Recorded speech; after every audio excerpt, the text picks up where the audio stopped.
सभी विद्वान शिक्षक साथियों और अभिभावकों को प्रणाम। जैसा कि आपको पता ही है कि जवाहर नवोदय विद्यालय में कक्षा छठी और कक्षा 9 में प्रवेश हेतु ऑनलाइन फॉर्म भरे जा रहे हैं, जिसकी अंतिम तिथि 15 दिसंबर से बढ़ाकर 29 दिसंबर कर दी गई है। तो बहुत से जागरूक अभिभावकों एवं विद्वान शिक्षक साथियों ने अपने स्कूल के बच्चों के फॉर्म ऑनलाइन भर लिए हैं, लेकिन कुछ अध्यापक और कुछ अभिभावक अपने बच्चों के फॉर्म नहीं भर पाए। तो मैं सभी अभिभावकों और अध्यापकों से अनुरोध करूंगा कि वे अपने विद्यालय के बच्चों के फॉर्म आवश्यक रूप से भरें, ताकि वे उज्जवल भविष्य का जो सपना उन्होंने चुना है वे उनका सपना साकार हो सके। आज मैं इसमें विस्तार से पात्रता, नियम, परीक्षा की संरचना और अंक भार के बारे में बात करूंगा, जो कि कक्षा छठी में प्रवेश लेने हेतु जो भी नियम, पात्रता एवं परीक्षा की संरचना होगी उस पर मैं विस्तार से वीडियो बनाने जा रहा हूं, जिससे कि बच्चे भी लाभ ले सकें। जिन बच्चों ने फॉर्म भर लिया है वे परीक्षा की संरचना और अंक भार के बारे में जानकारी ले लें। तो सबसे पहले पात्रता की बात आती है, तो वे बच्चे जो 3 साल से लगातार किसी रिकॉग्नाइज मान्यता प्राप्त विद्यालय में पढ़ रहे हैं वही इस जवाहर नवोदय विद्यालय प्रवेश परीक्षा में सम्मिलित हो सकते हैं। और पात्रता के हिसाब से उसे कक्षा 5 में अध्ययनरत होना अनिवार्य है। वह कोई भी बच्चा दूसरी बारी प्रवेश परीक्षा नहीं दे सकता, इसलिए उसकी आयु सीमा जो है वो 1/5/2008 से वह बच्चा बड़ा ना हो और 30/4/2012 से वह छोटा ना हो, और दोनों आयु सीमा उसमें सम्मिलित है। इस पात्रता में किसी भी जिले में 75% ग्रामीण क्षेत्र के बच्चों को विद्यालय में प्रवेश मिलता है और 25% शहरी बच्चों को विद्यालय में प्रवेश मिलता है। यदि कोई बच्चा 3 साल लगातार ग्रामीण क्षेत्र में अध्ययनरत है, तीसरी, चौथी और 5वीं में, तो उसे ग्रामीण माना जाएगा। यदि वह एक भी दिन किसी शहरी क्षेत्र में उसने अपना अध्ययन किया है तो उसे शहरी क्षेत्र का ही माना जाएगा। तो ये आयु सीमा होगी। अब चलते हम, नियम यही कहता है कि भी 75% ग्रामीण क्षेत्र और 25% शहरी क्षेत्र के बच्चों को नियमानुसार जो हमारी कैटेगरी है, जनरल, SC, ST, OBC, जो कि सेंट्रल से कंफर्म होती है, उसी के आधार पर उन्हें प्रवेश मेरिट के हिसाब से दिया जाएगा। अब बात आती है कि परीक्षा का संरचना क्या होगी। परीक्षा के 3 पार्ट होंगे, मानसिक योग्यता, अंकगणित परीक्षा और भाषा परीक्षा। कुल प्रश्न जो होंगे वो 80 होंगे और अंक भार जो होगा उनका 100 होगा। जो मानसिक योग्यता परीक्षा है वो 40 प्रश्न के साथ अंक उसके 50 होंगे, और उसी तरह अंकगणित 20 प्रश्नों के साथ 25 अंक का होगा और भाषा 20 प्रश्नों के साथ 25 अंक होगा।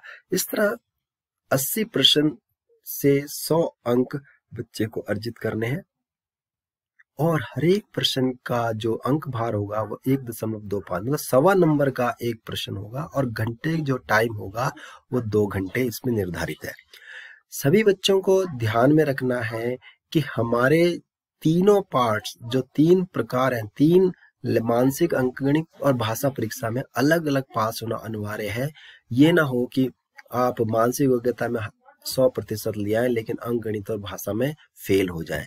इसलिए बहुत ही रणनीति से तैयारी करने की आवश्यकता है। जिन बच्चों ने फॉर्म भर लिया है वो इस वीडियो को जरूर देखें कि किस तरह से प्रश्न का सीक्वेंस किस तरह से होगा। अब देखते हैं कुछ किस तरह से हमने फॉर्म भरना है। ये आपने www.navodaya.government.in में जाके, ये उनके लिए जो बच्चे अभी तक फॉर्म नहीं भर पाए हैं, उसमें एक सर्टिफिकेट होगा, उसे आपने अपलोड करना है। ये सर्टिफिकेट ऐसा दिखेगा। इससे पहले आपने डाउनलोड कर लेना है। इसमें जो भी लिखा है उसे कंप्लीट भरते हुए आपने नीचे सिग्नेचर ऑफ पेरेंट्स और सिग्नेचर ऑफ स्टूडेंट कर देना है।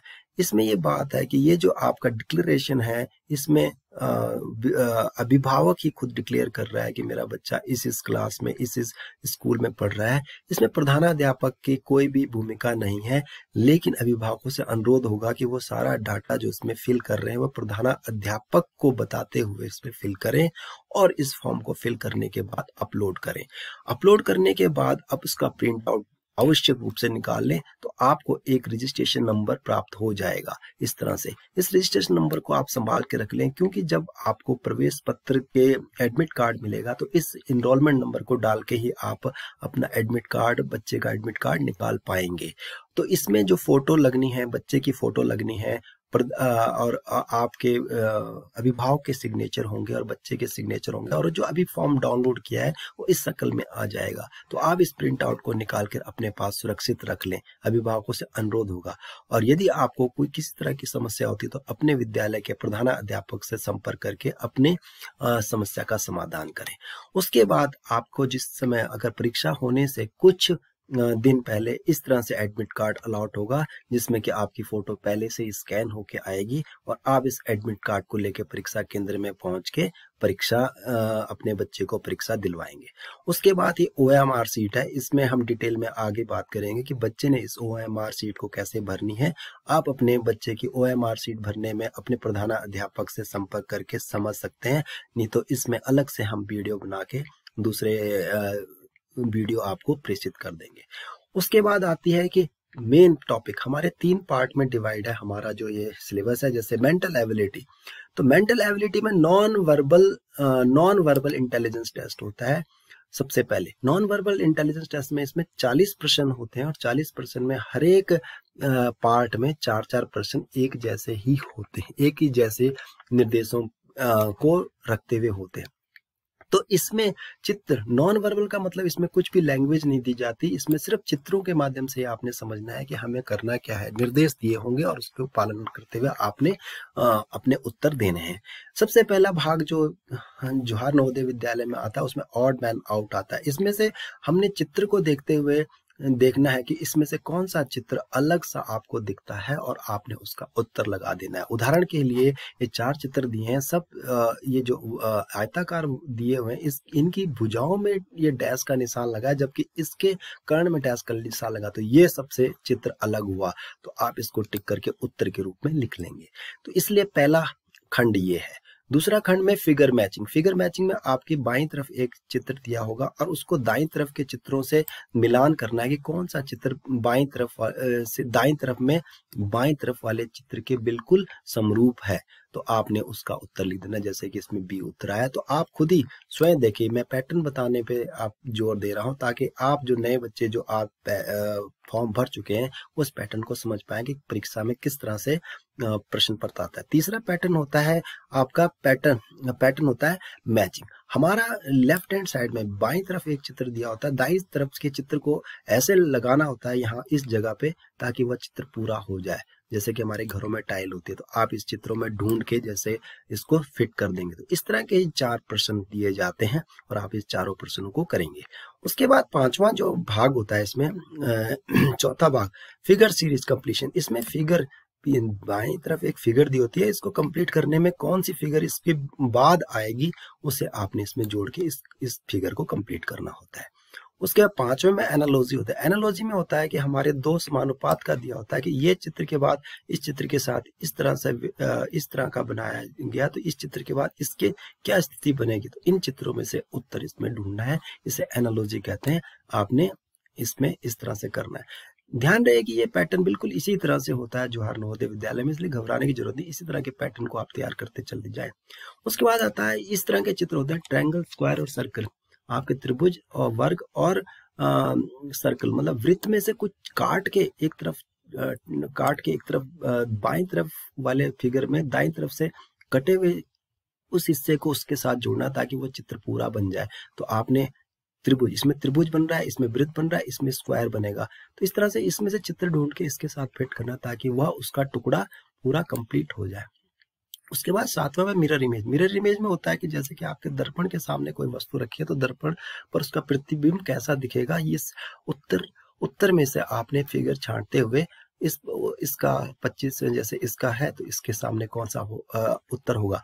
यदि आपने इसका विस्तार से देखना है, समझना है, तो इसके लिए हमें अलग से वीडियो बनाई हुई आप डिस्क्रिप्शन बॉक्स में देख सकते हैं।